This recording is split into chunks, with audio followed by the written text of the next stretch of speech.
On blast. Thank you.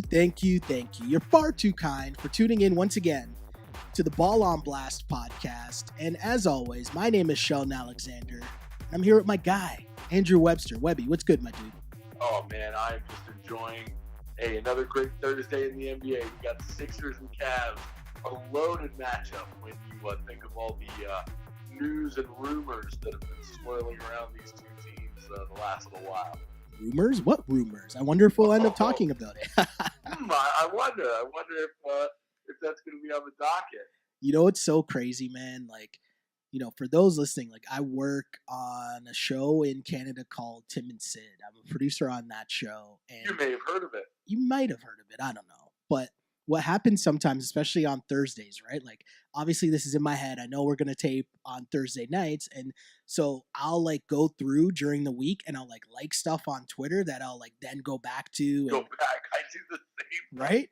And so I'll have all these things all ready to go. And it was so funny because when I went to do that today after our show, I was every single thing was either James Harden crossover or LeBron to the Sixers. Yeah. So it's two of my favorite things. Right? It was I wonder what we're going to talk about today. But the NBA is so good, man. I love it. Every single second of it. Even when it's not about the game. That's what made last week, when there was no games for 3 days, that's what made it seem so weird. Because not only were there no games, but there was no storylines or anything really going on either, right? I mean, it seems like we hammer this point home every week.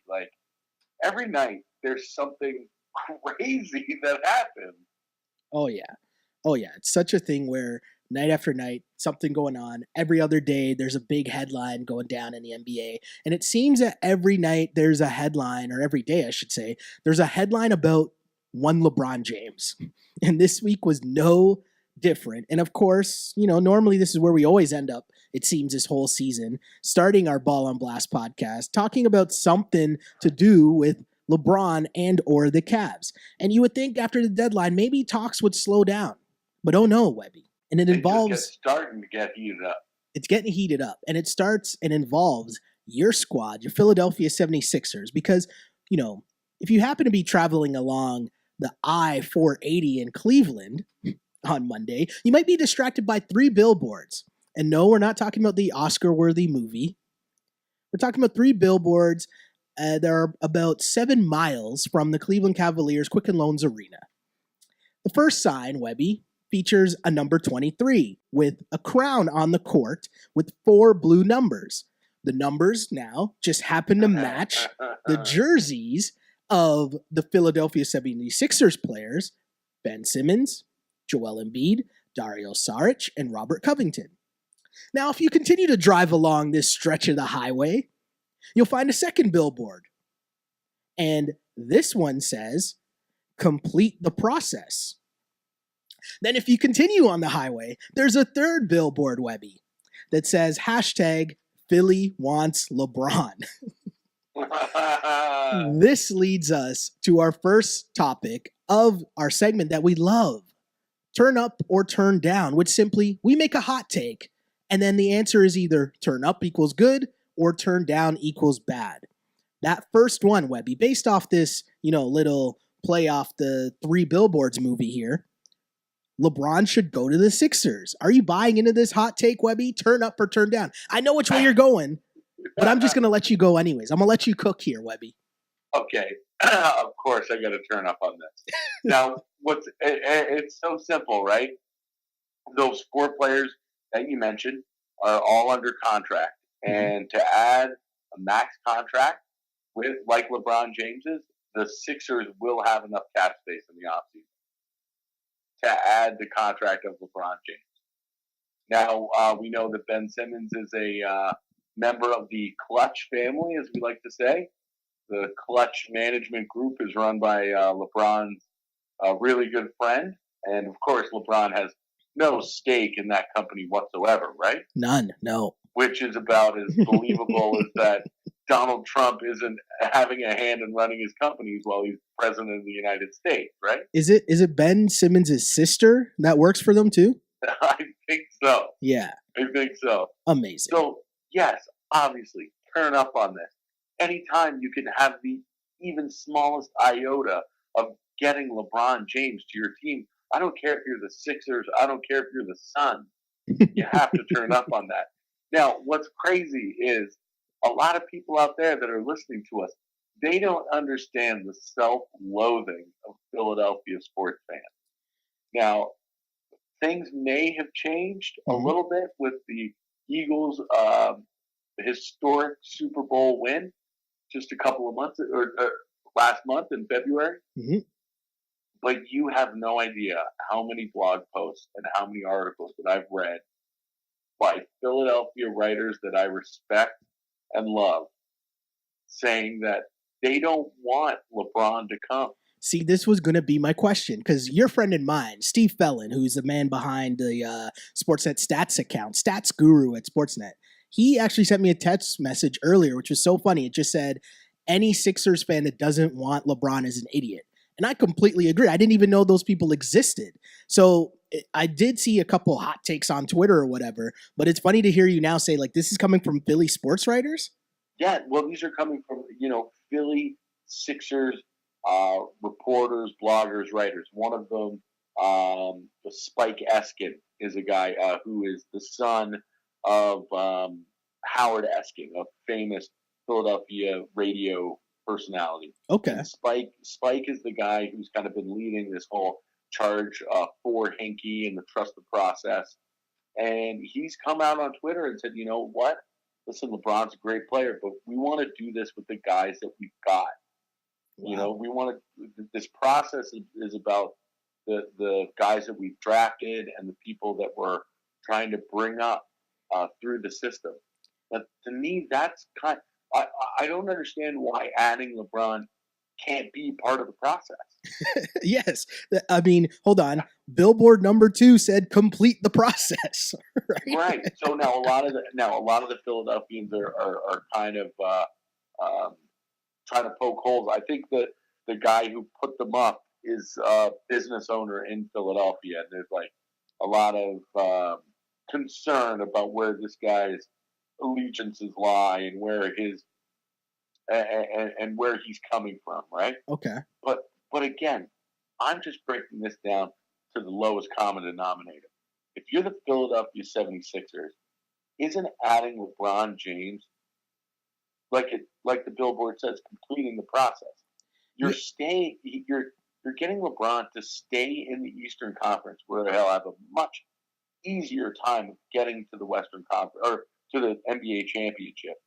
And not only that, but he'll be playing with young players that as LeBron gets older, he can rely on further. So a lot of people I've been listening to and reading are saying, well, what's this going to do for Ben Simmons? You're going to be taking the ball out of his hand. You're going to be you're going to make Simmons into a secondary ball handler rather than a primary ball handler because of what LeBron is going to want to do.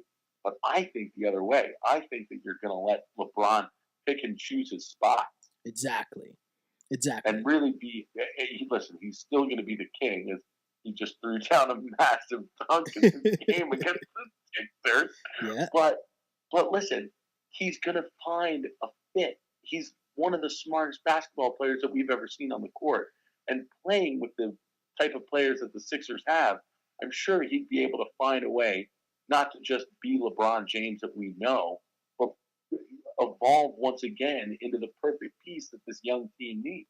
You know what the crazy thing is to me, Webby, with this? It's you watch what the Cavs are doing now, right? And if they are to make another run to the NBA Finals, it's going to be like squarely on the back of LeBron James. He's going to have to carry them there, right? Because he doesn't have that Kyrie type.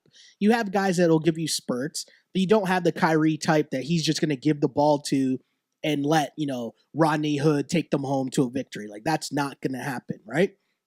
So if you're LeBron, you got to look around and watching him, how many more years does he have where he's going to be able to do that for a full season, for a full playoff run, right? And so the minutes, the hard minutes. Exactly, because even as you watch LeBron now, and I've been telling people this for the longest time, right? Like, actually take in Cavs games, and you'll see that a lot of the Cavs' issues on defense, they are kind of centered on LeBron too, if you watch him, because he's not playing like the same lockdown, crazy defense that he used to, but also he's playing the four, which is more like help defense, especially in the paint, which A, is not something that he's really used to doing, but B, it's not really him. Do you know what I mean? And especially it's not LeBron at this stage of his career where he's going to be able to come over and block shots on every single play because, again, he has to carry so much of the offensive load. He just can't, he can't do that. So whatever the next move is, it's got to be where there's going to be big time pieces around him to help carry the load on both ends of the floor so that he doesn't have to be the sole person behind it each and every night. But And what an assistant coach he'd be too, because sure. I mean, listen, we've been talking a lot too over the last couple of weeks about how great some of the coaching has been in the NBA so far this year, and I think that Brett Brown has really gone way under the radar. Yeah, not only just this year, but the past 3 years since he's shown up in Philadelphia and taking the lumps that he's taken and having the team be terrible. Yeah. And the team sticking with him, and now it's paying off. And for him to have a guy like LeBron, a floor general to rely on as a de facto assistant, would be huge for the maturation of this team going forward. You know what, too? Just the fact that Brett Brown survived the process in terms of, all those losing seasons, I think that tells you, A, how good of a guy he is because he didn't wear out his welcome either with the team and like their young stars while they were losing and even just with the front office, right? Like it takes a certain guy, a certain character to be able to do that and handle that winning and understand the greater, I hate to keep using the term process, but not many people would have survived that. Most coaches don't get to survive 2 or 3 losing seasons in a row, right? But in regards to this actual question, should LeBron go to the Sixers? I mean, I'm going to turn down on this. Oh, where did he go? But I'm going to turn up on how they went about this because I'm all for this NBA drama, when there's all these like cool little sideline stories. I'm for all of that stuff, right? So I'm for how they went about this. It's creative. It's an interesting way. Obviously, it's topical with the movie. And I'm also for just all the little side drama that you're hearing. Like there was that Sixers color commentator who said on a Philly sports talk show, he said, quote, LeBron last week through a superintendent was in the area checking out some private schools in the Philadelphia area during the All-Star break. Close quote. So the story goes, as he left LA on the way back to Cleveland, he stopped off in Philly to check out some, and I mean, that's just one of those rumors because it's not a firsthand story, right? It's through someone else. And it's just one of those rumors that I love because it's so juicy. Do you know what I mean? Like whether it's true or not, I'm just like, oh man, that's awesome. Like I remember hearing the rumor a couple years ago when, remember there was like that like pipe dream of Kevin Durant coming to Toronto. Right. I remember around those times. I remember actually hearing this rumor, and it was from like, people that I would like take their word for it in terms of like the source was reliable in terms of, this person's not just making this up. Like they got this from someone. Do you know what I mean? And the talk was that Durant's mom was around looking at places on Mississauga Road. And I was like, what? And it was just one of those things that it's so juicy that whether it's true or not, it's just like, oh my God, this is why I love the NBA, right? Because of the drama, because of the soap opera that is, what happens outside of the game. It's so good. So for that and like the storyline, turn up. Why not? It'll give us more juice to talk about from now until July 1st. But overall, Webby, me, I still think that, if he does leave, he's got to go west. And like, if he does, I want him to stay in Cleveland. Like, that's what I want him to do. But if he does leave, I think he has to go west. And I think if he leaves, he'll end up in Houston. But the Lakers rumors, obviously there's a lot of juice there with the Lakers rumors as well. But I can just see the scenario where if Houston loses to Golden State and then LeBron loses to Golden State again in the final, could definitely see LeBron that's where they're having the they're tagging up, they're teaming up and joining the NWO, which would be Houston, you know what I mean? To go at them after both teams lose to Golden State. Like, I could just see that playing out. That's still my theory, what I think, is most likely to happen. But again, I want him to stay in Cleveland. And if he does leave, I think it'd be weird to go to Philly, to go to a team that the Cavs would have to play a lot. Like, I feel like that's kind of weird. And I know he already did it with Miami, but he kind of did that in the sense, I guess we know now, that he was always planning on coming back at some point. Right? It's just weird because it doesn't seem like his identity to give up what he has going on in Cleveland and what he would have in LA or Houston, because it would definitely be something that he's never done. I mean, in terms of like this, it's different than Miami. This wouldn't be necessarily his team. Exactly. I mean, this is still the process's team.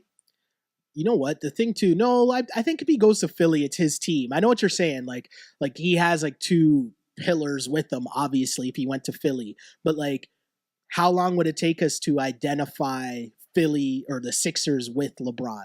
I know what you're saying. I think it'd be a lot easier if he did that, if he went to Philly. But to me, the Lakers, I don't know, that Lakers brand still seems so big. Like it, and I can't see LeBron in the Lakers jersey. I kind of hope that doesn't happen. I can't either. I kind of hope it doesn't happen, just because it's really strange. Yeah, I don't know. Seems weird to me. But do you have any more that you would add to your sales pitch to LeBron, or no? Listen, Jim Steaks, that's all you need, man. and all the Yingling you can drink. That's amazing. That's amazing. He'd be going from sipping Shiraz and red wine to taking down some bottles of delicious Yingling. So good. And again, LeBron James is on a crazy stretch, just dominating the NBA. He's won triple-double in February. Unbelievable. Well, he was named Eastern Conference Player of the Month again. Did you see that stat? So 43% of Eastern Conference Player of the Month awards since entering the league, LeBron has won. He's won 37 of 86 given out in that span. What?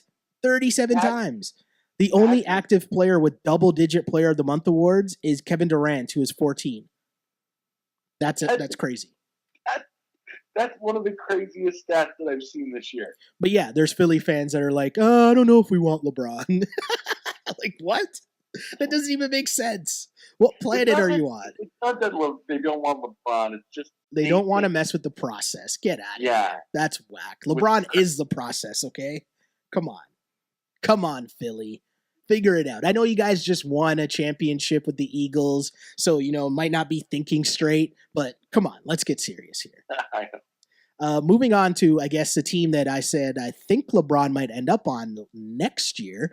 Our next topic on Turn Up, Turn Down is, here's the next hot take for you, Webby.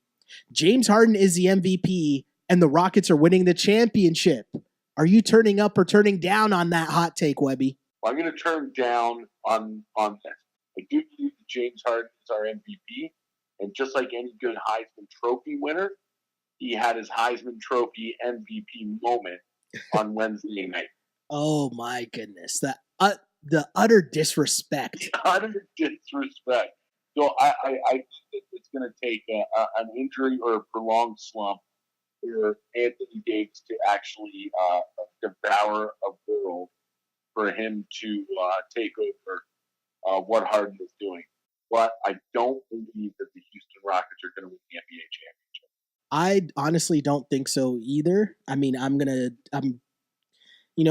turning down on the whole hot take here because I think the Harden MVP case, you might be right in terms of he has a moment now that will end every single sound up that you'll hear, every single montage, for lack of a better term, that you'll see when they're debating who's going to be the MVP. And I think it's Mark Jackson saying too much sauce at the end of it. I think that was a call on the play. But here's the thing. The Rockets right now, 14 straight wins, which is just crazy, right? The sixth team in NBA history with multiple 14-game win streaks in a season. Like, they're having fun. James Harden is crossing dudes over, laughing at them and splashing threes. You got Chris Paul turning over the ball while he high-fives James Harden's mom in the front row. It's crazy what they're doing right now. I still need to see them do it in the playoffs before I'm going to say that they're winning the championship.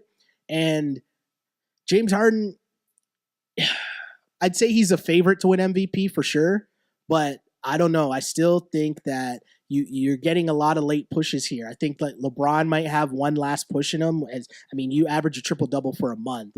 I don't know if he can do that and hold that up for the rest of the year, but geez, he's going crazy right now. Obviously, you mentioned Anthony Davis, which we'll get to next in our next topic, but you know what the Rockets are doing right now, they're putting the league on notice. They're putting the Warriors on notice. If the Warriors don't think that they're for real, the Warriors need to get their shit together before the season ends because the Rockets are coming. We saw this past week the Sloan Conference. Mm-hmm. And so that was just a bunch of sports nerds getting together, talking about all that, all these advanced stats and stuff.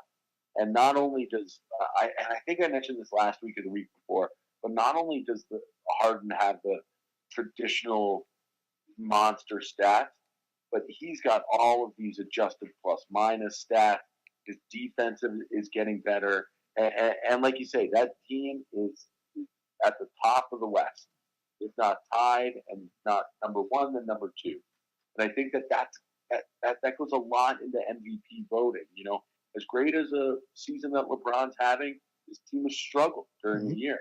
And he did take a couple of months off in terms of where his effort was. And, Anthony Davis's numbers are great, but, the Pelicans, they're not a top team in the conference. And even Giannis, who is just, we didn't even bring up in this MVP conversation, who is having another unbelievable season, just doesn't have the team where Harden has the Rockets. And I know that the Rockets are built differently than these other teams, but it is definitely James Harden's team in Houston, and he is right now the most valuable player in the league. He is having a crazy, crazy year, and it's so messed up to think about the fact that they are now 31-1 in games in which Harden, Chris Paul, and Clint Capella play. Like, what? That doesn't even, that's crazy, right? That is actually crazy, crazy, crazy. Again, 31-1 in games this season when Harden, Chris Paul, and Clint Capella have all played in the same game. That is I don't even know what to say about that, but they're having a crazy season and it's fun to watch. And, there's a lot of talk about the style of play because it's a lot of ISOs, but ISO ball where you're seeing Harden or Chris Paul just sort of stand on one side and everyone else is just kind of standing. Whereas it's not like the ball movement that you're seeing from Golden State or San Antonio or some of these other teams that has become famous around the NBA. You know what I mean? It's still kind of ISO ball, but ISO ball on steroids. Do you like the style of play? Are you excited by it? I'm hearing some people kind of talk about how they don't like the style of play because it's kind of boring. What do you think? Yeah, I've heard the same thing, that there's kind of a backlash to the style of play. And, I don't think there's anything inherently boring about it or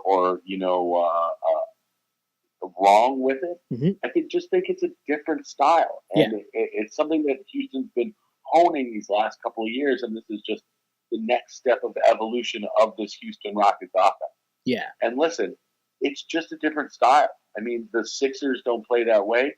The Warriors don't play that way. Okay? They all play with their own kind of style. Mm-hmm.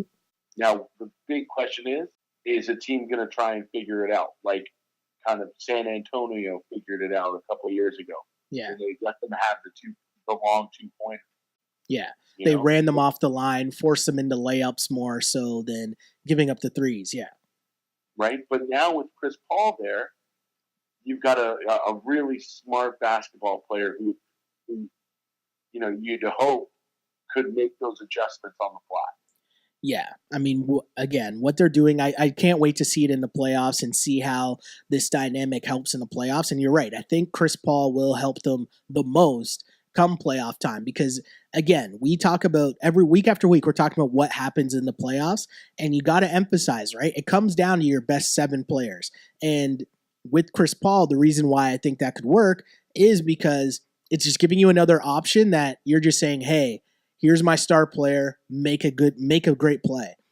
And I think there's so much focus on like what the play is that you're drawing up, but the NBA is very simple. And I think when it comes down to it, at the end of the game, yeah, you have a play that's drawn up, but it's basically for your star to create a play. Does that end up mostly being an ISO in which that guy's getting a layup or trying to get his shot off? Yes, but it could still be that guy driving and kicking to someone that's wide open, right? And having another guy that can do that, that's not just James Harden. I'm interested to see how that plays out in the playoffs, but to answer the question, got to beat the Warriors. I mean, right now, James Harden is MVP, and the Rockets look like they look like the best team in the league right now. I can't deny that. I cannot deny that at all. They're going to have to beat the Warriors in a 7-game series. Yeah, I mean that's if Golden State gets past Oklahoma City. Oh, how's that hot 2-7 matchup? Maybe. Who knows? The West is so crazy right now, right? There's like. Hold on, I wrote it down somewhere. There's like 3.5 games, I think, that separate 5 or 6 teams. Yeah, 3.5 games separating 3rd through 9th in the Western Conference. That's crazy, right? So crazy. But speaking of the crazy Western Conference, we move on to our next topic, Webby, and with Anthony Davis becoming the 5th player in NBA history to average at least 35 points and 15 rebounds over a 7-game span. All wins, by the way. The next hot take is Anthony Davis is in the MVP race. Are you turning up or turning down? Well, I'm turning down that that's a hot take. I mean, yes, Anthony Davis has now cemented himself the 3rd favorite to win the award. Whoa, 3rd favorite. See, I'm turning down on this. I'm turning down. He's gotten a lot better, and his numbers have gone way up. Since Boogie went out. I mean, remember at the beginning of the season, through the first couple of months, that we said that Boogie was having an MVP-type season with the numbers he was putting up? Yep. I mean, now this is what Davis has done, and it's not just the last 7 games. I mean, look at his last 15, 20 games. Okay, so here's the thing, and yes, you're right. What he's doing right now is crazy. And heading into last night's game, last night, it's not like he had a bad game. I mean, he still put up 20 and 12 or something like that. But the games prior to that, right? You know what I mean? Like he still had a monster game. But the 6 games before that, my guy was putting up 41.5 points, 15 rebounds, 3 steals, and 3 blocks per game. Right? Like plus shooting 54% from the floor and 39% from 3 and 82% from the free throw line. He's taking 30 shots a game. It's unbelievable. Now, so don't get me wrong. What he's done, he's been a beast, right? Like that month of February is one of the most disgusting things I've ever seen. Like he's put up gangster numbers, right? Like in his month, he had a historic month. 2nd player in NBA history to record at least 50 points, 15 rebounds, and 5 blocks in a game. Okay? He had 5 40.10 rebound games. The only player to have a game with at least 40 points, 15 rebounds, 5 steals, and 5 blocks. That's an outstanding month, Webby, okay? But the reason why I'm saying I'm turning down on this and saying that he is not in the MVP race is because it's only 1 month. And here's the thing. They've won 7 straight games, right? 7 straight games, okay? And now they're 9 games over 500. That means that if you remove, with only this win streak, if you remove that win streak, they would only be 1 or 2 games above 500. That you're not winning MVP if you're only 1 or 2 games above 500. Even Russell Westbrook, who averaged a triple-double for an entire season, he had to be 12 games over 500 for people to seriously take him in as being the MVP. And he averaged a triple-double for the whole season. Anthony Davis is having a very good year. Don't get me wrong. 28 and 11, 2 blocks, monster year, good year. But his team has not been good enough until probably this recent run to put them well over 500 or closer to double digits over 500. You know what I mean? To me, it's only been 1 month. And for that reason, he's not in the MVP race in my books. I'm turning down on this. So if they get to a 6th seed in the West, and he continues to play this well, I mean, yeah, I mean, if he continues to play this well and carry them for a full other month, like he would have to carry them for the last 2 months of the season to get into the race for me. Yes. Yes. To get MVP votes, to have him, because right now, to be honest, if we're talking for the full season, I'm still going to put obviously James Harden above him. I'm still putting LeBron above him. I'm putting Giannis above him. You know, if you talk to certain people, I might not be in this camp, but there are people that will tell you your boy DeMar DeRozan should be getting some talk just because of how good the Raptors are. I mean, Steph Curry, Kevin Durant. Exactly, right? One of those Warriors. So there's enough people that I'm putting ahead of him that he wouldn't get a top 3 vote from me. And so I'm not putting him, I'm not ready to put him into the race yet. He needs to give me another month of this for me to even consider it. But with that said, an outstanding month by Anthony Davis. Yeah, I've got him up there in the top 3, top 4 of MVP. Well, we'll see what happens, though. We'll see what happens because it's a great story. Quite a bit left to play for. For sure. And it's a great story, regardless of whether he's in the MVP race or not. It's a great story what's happened in New Orleans, because they could have been just devastated. And I'm sure most people thought they'd fall out of the race and become irrelevant once Boogie went down. And he is just putting the team on his back. And so it's a great story. It's a great thing to watch. But, we'll see how they finish up. It looks like they're hanging on and they'll make the playoffs still, but the West is so tight. Who knows? We'll see how it goes. But I mean, I'm rooting for them because I like the story. I definitely like the story. And I like Davis too. Oh yeah, yeah. He's an animal. He is just a completely different player than we watched him in university. And he's staying healthy. He looks like 2 of himself. He's gotten way wider than he ever was. I also think too, this is just a big year for him in terms of health, right? Like it's good to just see him healthy for the majority of the season for once, right? And so if he gets into the playoffs, it'll be cool to see him, try to put on a show in the playoffs, which is a place that we don't really get to see him. Whereas I feel like most other people that you would consider top 10 or top 5 talents in the league, we get to see them on the biggest stage, which is the playoffs, right? So I'm rooting for them to get in and seeing someone go crazy like that in the playoffs. It'll be fun to watch. I'm there with you. Oh, yeah. So that wraps up our Turn Up, Turn Down segment. As always, so much fun. I love the Turn Up, Turn Down segment. But moving on, and speaking of things to love, I'm sure Raptors fans are loving their Toronto Raptors as we slide into the Wrap It Up segment, which is just, kind of touching base and seeing what's going on with your Toronto Raptors. And the Raptors, they were so close to setting a record themselves in the month of February as they're so close to setting a record themselves in the month of February as they needed to win by 14 to set the NBA record for best average point differential in the month of February. But they won by 13 instead of 14. So they just missed out on that. But that still doesn't take away of the great month that they had. Historic 9-2 record, and 8 of those wins coming by 13 plus points.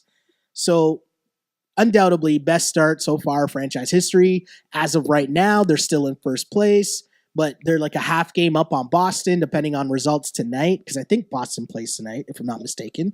But anyways, still a great year for the Raptors, Webby. So there's a lot of talk going on about, DeMar, is he in the MVP race? There's a lot of talk about, is Coach Casey Coach of the Year? There's a lot of talk about how great the Raptors bench is. Are they the best unit in the league? So I'm asking you, Webby, what is the biggest reason for the Raptors' success this year?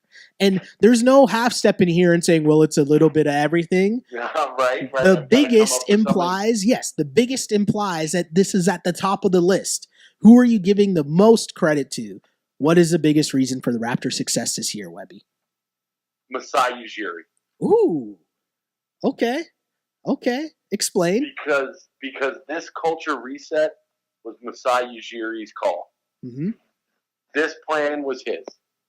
Yeah. And not only has it been executed just about flawlessly, I mean, so far, here in the regular season, it seems to have been working flawlessly. Mm-hmm. So this is the success we're basing it on. But all of the things that you mentioned, the coach and Masai sticking with Casey and believing that he could be in charge of this, mm-hmm. The bench and the way that this bench has been created through everything from the draft to free agency to how about undrafted free agents? Yeah. And And then you look at the stars. The contract extension for DeRozan and Lowry, and the way that they've taken on the roles that have been asked for them to do. It all comes from the top. It all comes from Masai. Yeah. Yeah. It's a great point made by you for sure. A lot of credit obviously has to go to Masai Ujiri because, as you said, the culture reset was amazing. And, with you picking Masai, it's interesting. I'm going to say it's a Raptors bench. And I know that that's kind of like a play off of Masai because he's the one that had the faith in them and put them together. But I'm going to give a lot of credit to this crew of Freddie VanVleet, DeLon Wright, Pascal Siakam, Jakob Poeltl, and CJ Miles. What these guys are doing are crazy. This from Zach Lowe today. Zach Lowe put out that a total of 95 five-man lineups have logged at least 100 minutes this season. The best net rating / point differential among all of them is Toronto's bench mob, outscoring opponents by almost 28 points per 100 possessions. That is crazy. Masai is the master. He's pulling all the strings. He's pulling all the right strings, obviously. But these guys are going out there night after night as kids, and they know their roles. They know how they have to play to get minutes.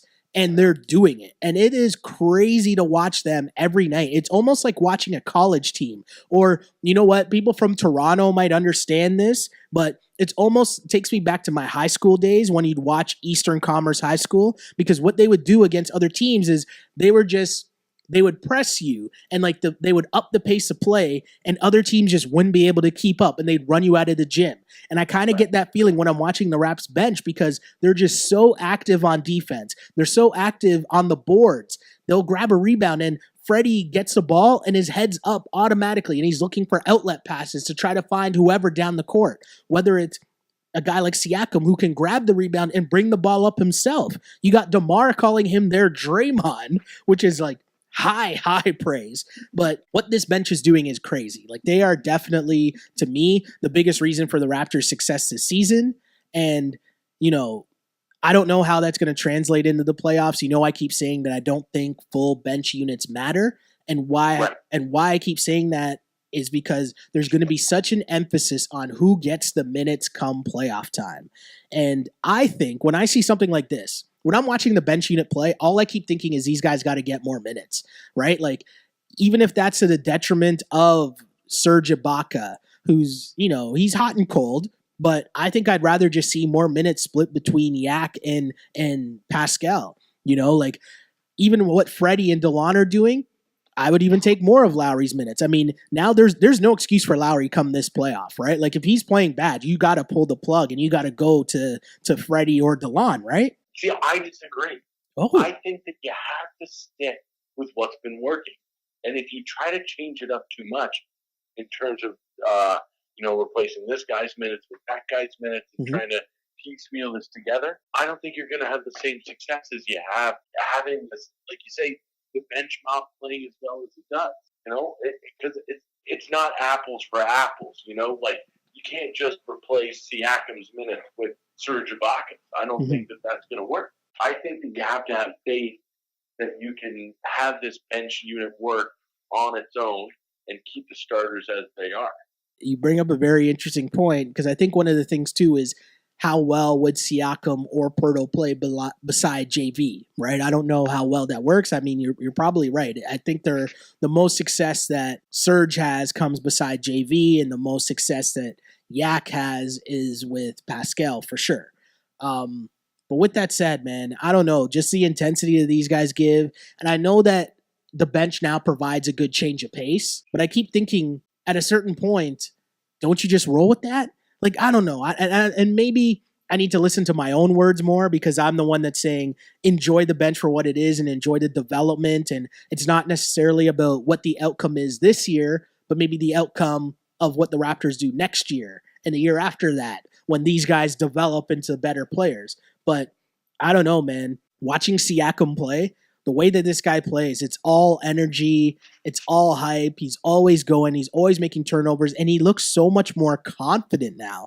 Like, you see him get the ball on the wing, and he's just making one jab step and driving to the basket, and it's fun to watch, man. When you pair him with Poeltl, They just play to each other's strengths so much. That's true. That is true. It's like freaking black out there. It's on what one guy kind of lacks, the other one makes up for it. Mm-hmm. It's the perfect formula that they have going, and to, like you say, we've got to just sit back and enjoy this evolution of this bench mob, and really trust that this culture reset was put into place, and they're going to be going for it. They have the right coach in there, and they even have the right combination of veterans who are playing starters minutes to set up everything for it. Yeah. It's so true. And you know what else too? Like, it's just a reminder to enjoy this regular season. Because I feel like Raptors fans are almost like how Philly fans are getting ahead of themselves, thinking that, oh, do we really need LeBron? As if that's a question. I almost think like Raptors fans are getting ahead of themselves, because Raptors fans, I don't know if they're enjoying this season as much as they should be. Like, so much focus is going towards the playoffs already. And it's like, wait a second.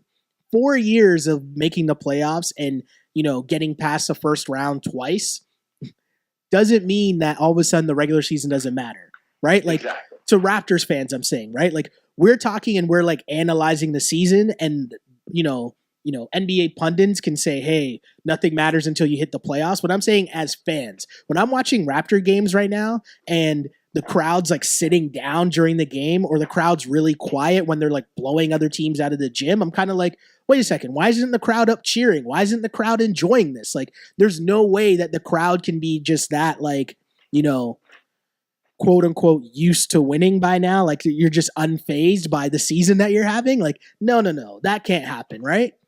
It has been really weird. And you can tell when you watch the team on TV, you can hear the lack of the crowd. You can hear the silence, man. It's deafening through the television.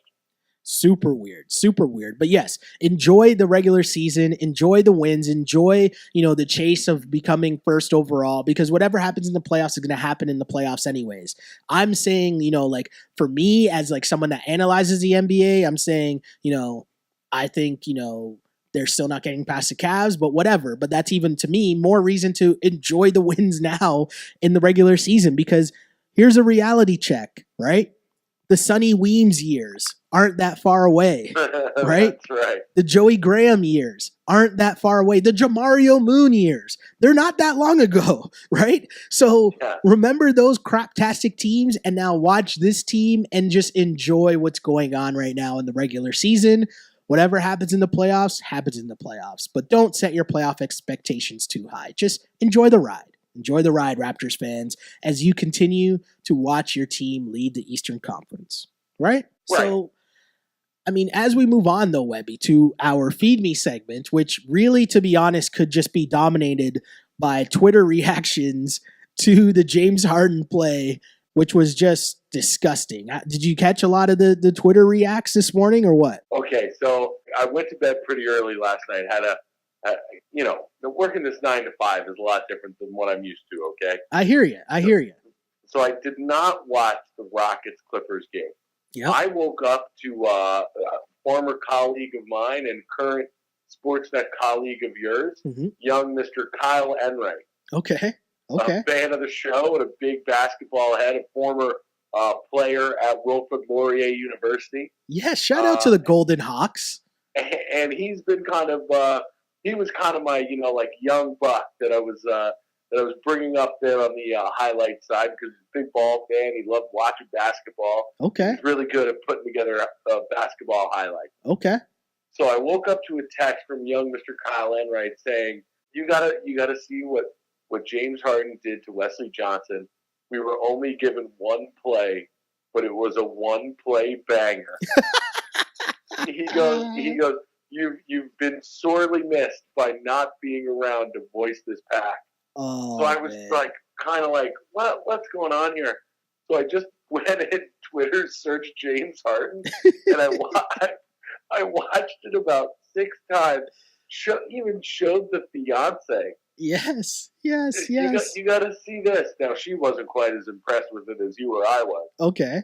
And then I talked to another former colleague of mine who I worked with, Matt Drappel. Okay, yeah.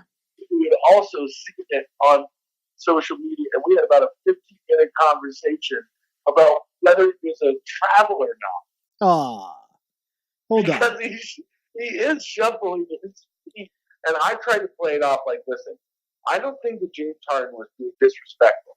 Because if you look at the video, when he steps back to that three-point line, his non-pivot foot is on the line.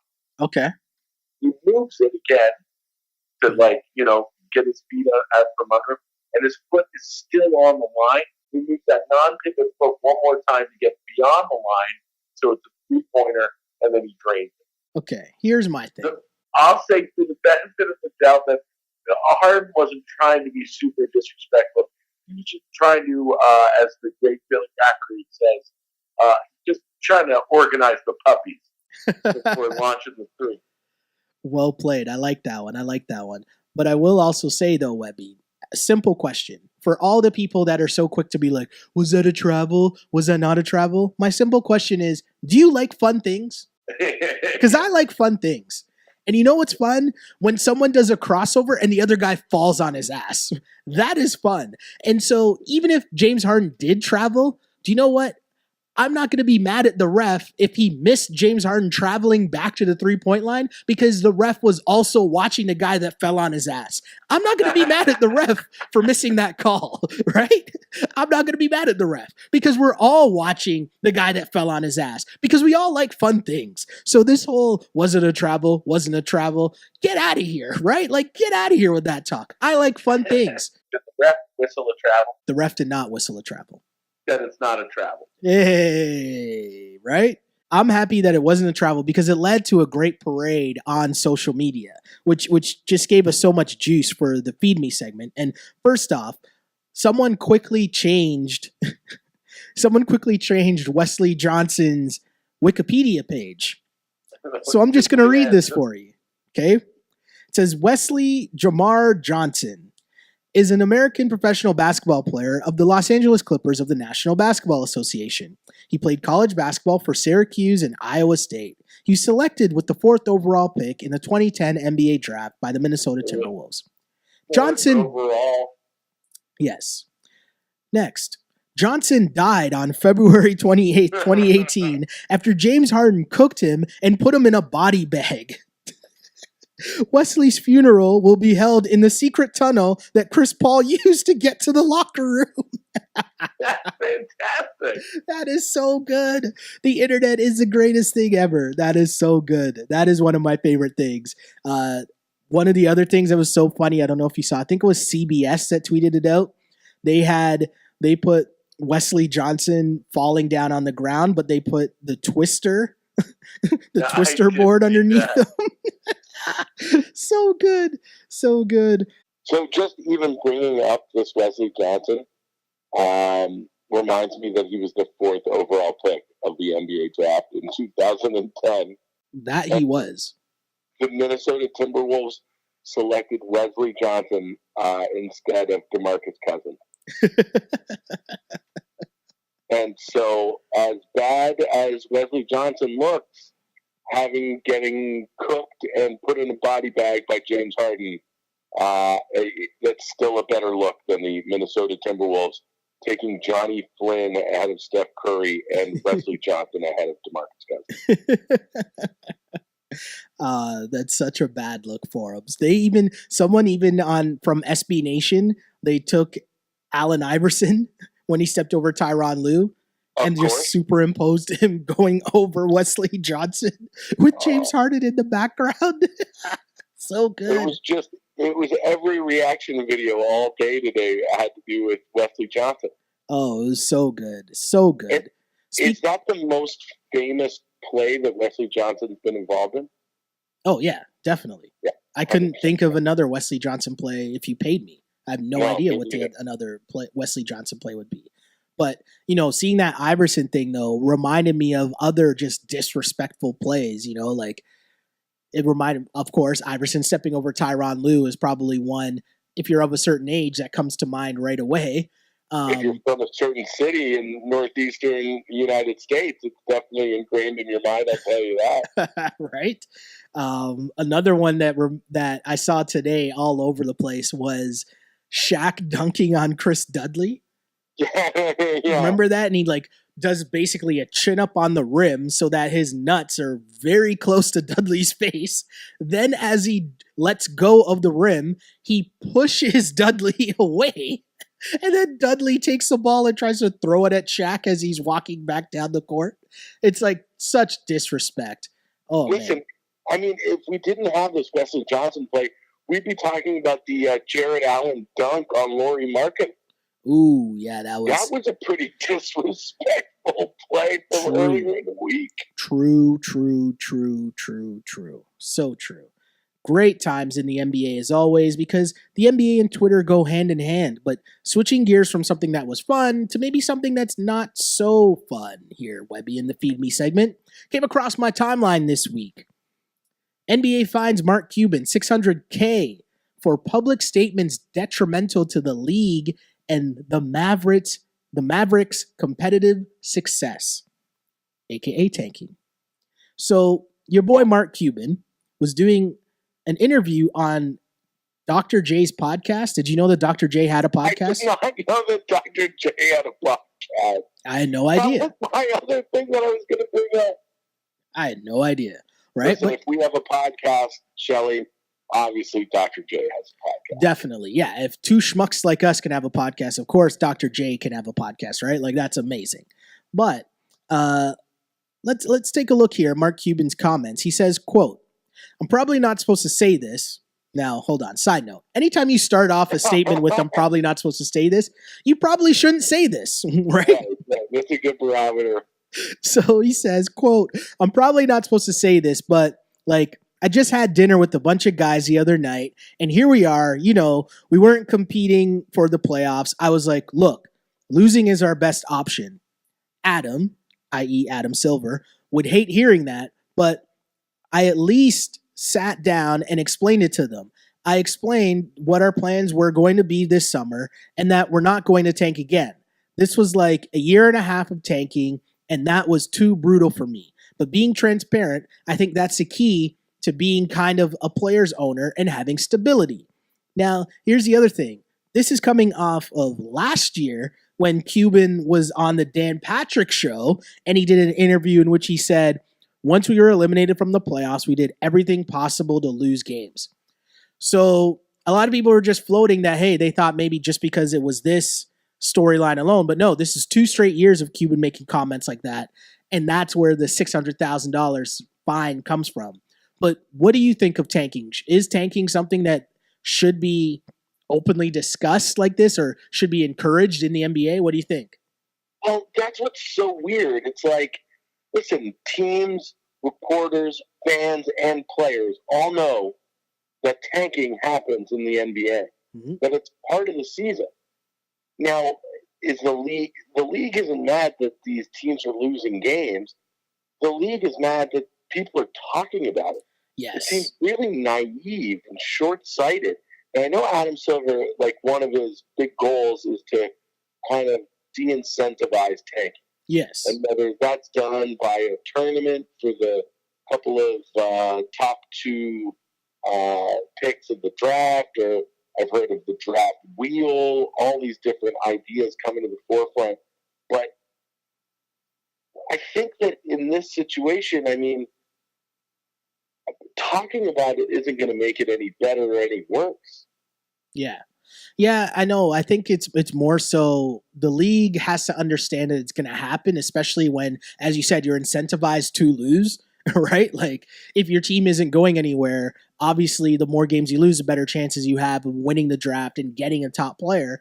But once that's still the case, you're going to have that. But I think you're right. The fact that he's openly saying this, if you're the commissioner of a league that, you owe it to your fans, your fans cannot hear owners saying that, hey, we're going to lose when you're selling tickets, you're selling TV deals. Like, you know what I mean? You have all these different partners that are involved, most of which being, and most importantly, being your fans. And how can you look your fans in the eye and expect them to continue to pay top dollar for a product when you have certain teams saying, well, we're not trying, right? Because like, but look, Shelly, it works.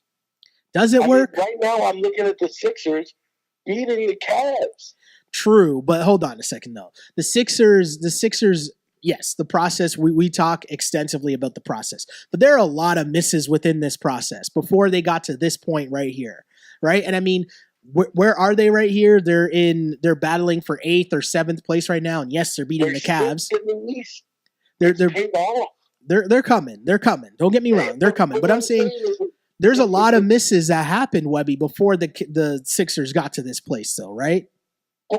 But to lose these games and to put yourself in the best position to get a player that's a generational talent like LeBron James, you don't get these players usually by free agency, especially if you're a smaller market team. Mm-hmm. You have to be able to draft these players. And the only way you're going to be able to draft a generational talent is if you're drafting in the top 4,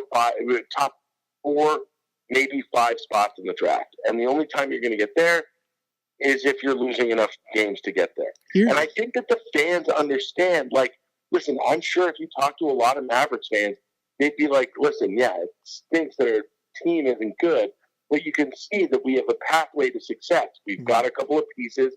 We're 1 or 2 really good draft picks away. And if it means short-term woes for long-term success, it's worth it. Yeah.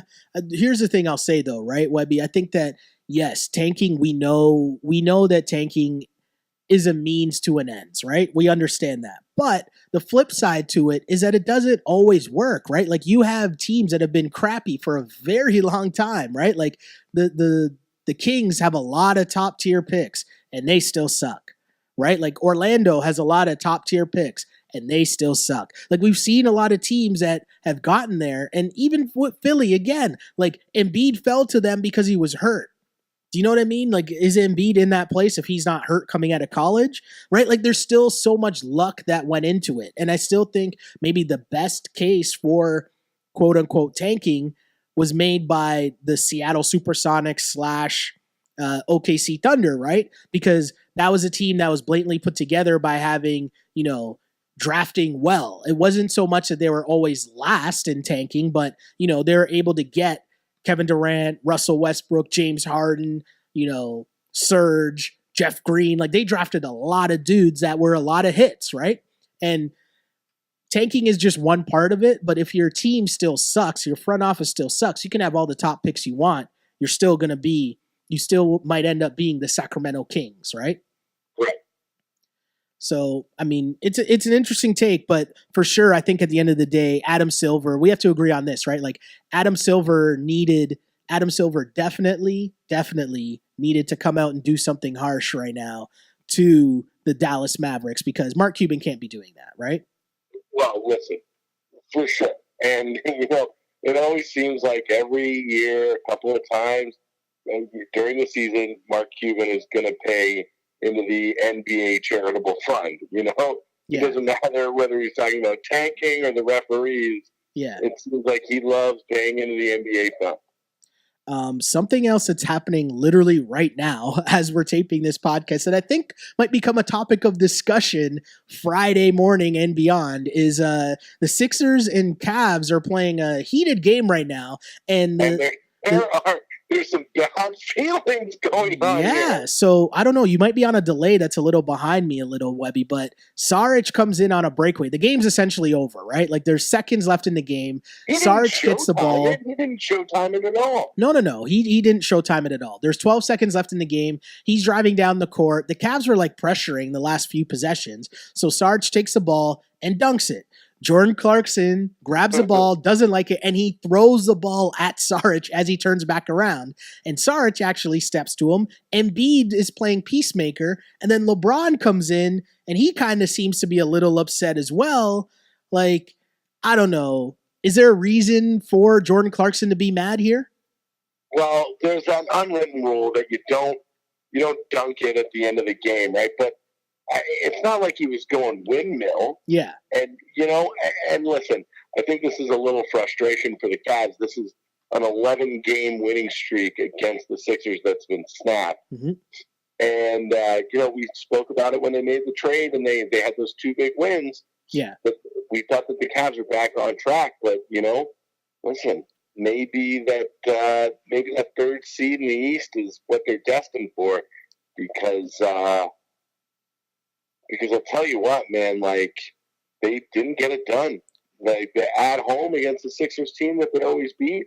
I think that was just a little bit of frustration boiling over rather than any kind of prolonged for sure beef going on. I think too, if you're the Cavs and if you're LeBron, you kind of like that from Jordan Clarkson, because you kind of like the fact that he doesn't like losing. He doesn't like, what just happened. He's not that he doesn't like losing, because nobody should like losing, but he's not okay with losing. He's not just, you know what I mean? Like, he's mad about it. And as they go forward here, I think all the Cavs know like what's at stake. The new guys that came in know what's at stake. And yes, they won the first 2 games and things haven't really been amazing since. They've lost a few games since, right? But I still think that the biggest issue going on, I mean, Kevin Love's going to come back, and I think that's something that people keep forgetting, right? He's going to be the solid, consistent second scorer on the team, right?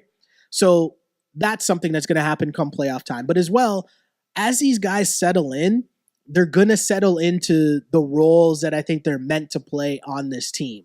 And what I mean by that is, maybe that means Larry Nance should be taking all of Tristan's minutes and starting. I don't know. Maybe Rodney Hood should be in the starting lineup instead of J.R. Smith, who was suspended before this game for conduct detrimental to the team, which I don't know if we'll find out what he actually did. But there's a lot going on with the Cavs right now, right? And I think that once the things shuffle around, like, again, people forget that Jordan Clarkson is averaging pretty much the same amount of points as Kyle Lowry this season, right? Like, Rodney Hood is averaging more points than Kyle Lowry this season. Like, these are good players.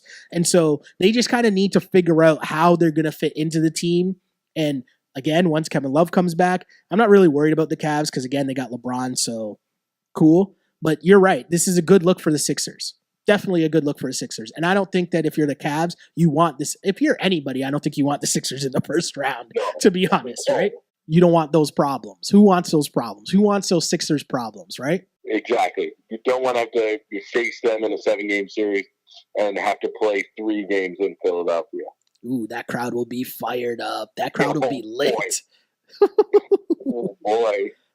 Speaking of lit, we got the Oscars coming up this weekend, Webby. And I say lit because last year's Oscars ended in a bit of a situation, right? If you remember. Situation, yeah. I mean, I'm in on the Oscars this Sunday, not only because, there'll be some joke about whatever happened at the end of last year's ceremony when they announced when your boy Warren Beatty announced the wrong movie for Best Picture. But I'm in for Jimmy Kimmel. I just enjoy Jimmy Kimmel so much. And so my Ask on Blast question to you, Webby, is what are you looking forward to this weekend from the Oscars? I'm looking forward to seeing how they honor Get Out.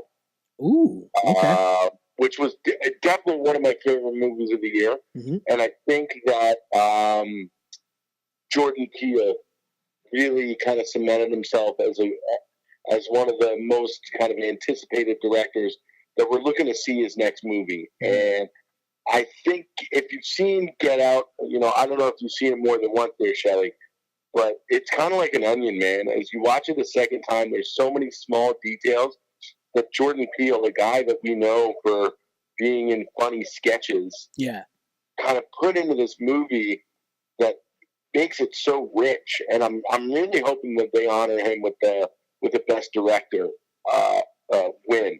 I think that would be so cool. I don't know if Get Out's going to win Best Picture. Yeah. I think it's got a shot, but I think that it's probably going to be either the 3 Billboards or Dunkirk. I think Dunkirk's kind of my dark horse, my Anthony Davis for MVP pick. Okay. Yeah, I'm really hoping that Jordan Peele gets Best Director. I think that would be an awesome one. Yeah, no, that would be dope for sure. And again, I'm in for Jimmy Kimmel. I love Jimmy Kimmel. I think he's super funny. I think he's super personable. I think they always have great bits. His monologues are always great. He'll have fun with what happens. Bring in random people again, like you did last year. Yeah, like that bit last year when they brought in the tour bus. That was so much fun. That was amazing. Good times as always. You know me, if you listen to this podcast, you know I'm always Team Kimmel. I've always been Team Kimmel over Fallon, over whoever. So yeah, I'm all in on that for sure. Now I want to know, Shelly, how many nominees for Best Picture have you seen? Oh, I haven't seen any of them. I don't think I've seen any of them. Seen Get Out. Oh yes, I've seen Get Out. Sorry, yes, I have seen Get Out. Yeah. But you haven't seen the fish sex movie. No, I have not seen the fish sex movie. I definitely have not seen that. You know what? I just haven't had that moment over the past year when I'm like, what do I want to watch right now? How about this movie where it looks like this woman is gonna have sex with a fish? I'm like, no, I haven't really gotten there. You haven't seen Dunkirk? No. Oh man. Okay, I would say. You know what? Give me one movie that I should watch. Give me one movie that I should watch, and I'll try to watch. Nominated? Yeah. Okay, and here I'm going to go off the reservation here. I'm going to give you one that you like. Okay. Based on your, I know your affinity for the show Girls. Okay. Okay. And I know you went to high school and graduated high school, I think, around the same time I did. Were you graduating high school class of 2002? Somewhere around there, 2001. Okay. I think that you should watch Lady Bird. Oh, okay. Okay. Because having attended, high school, where you have, I think that during the time that you did, it definitely got the feel of when we went to high school. Okay. Now it's told through a completely different lens than we're used to. Okay. We didn't grow up as teenage girls. No. But it's a really interesting kind of look at that time and the people around that age. All right. For sure. So, no, go on. Sorry. I was going to say it's got some really good writing, and like I say, I know you're a fan of Girls. It's not quite that dramatic, but it's got some of those same kind of like bits of humor that Girls does. I got you. Okay, I'll check that out. And again, if you have any other suggestions that you might want for us to check out, always hit us up on Ask on Blast. And we did get one other question. Another question, actually, that comes from Dave. And Dave wants to know, have you guys listened to the Nipsey Hussle album, Victory Lap? And if so, what do you think? Webby, have you heard the album yet? No, but that's my homework for next week. Okay, so I'll give you the full breakdown after I listen to it. Okay, so we'll save this and talk about it next week. All I'll say is I have listened to it. I have not put it down since Friday. I first listened to it on Friday, and I have not put it down since. Like every spare moment I get where I don't need to be listening to someone like at work or whatever, or I'm on my commute to work or home, that Nipsey Hussle album is on. I love it so much. We'll break it down more next week for sure because I love that album. I'm in. All right. I'm always in for new music. So on Blast, the track list now. So Ball on Blast listeners, you got some homework. We're gonna watch some Oscar movies and we're gonna listen to Nipsey Hussle, right? And let us know. Nothing like Nipsey Hussle and Lady Bird, right? You'll only get that sort of cross section of culture right here on the Ball on Blast podcast, right?